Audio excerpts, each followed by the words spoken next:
Guys आज हम लोग आपके लिए लैंप लाए हैं। ये देखिए लैंप हम लोग का। ये देखिए लैंप। ये देखिए हम लोग का लैंप। गाइस आज हम लोग लैंप लाए हैं। ये देखिए ऐसा दिखता है देखने पे, और ये देखिए इसकी लाइट फ्लिपकार्ट से ऑर्डर किया था। और ये देखिए इसकी डाटा केबल। ये देखिए इतनी बड़ी है, यहाँ से लेके यहाँ तक की। इसको पीछे की तरफ लगाते हैं इस जगह पे।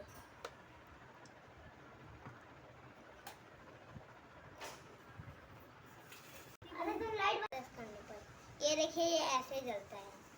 और ये देखिए इसका अंदर वाला ऐसा दिखता है। ये कंपार्टमेंट मिला है, जैसे कि कुछ पेंसिल वेंसिल रोबोट रख सकते हैं यहाँ पे। और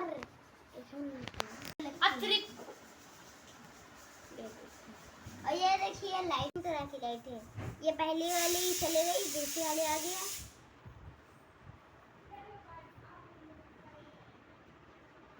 कि दो आ चुकी है, ये तीसरी आ गई है।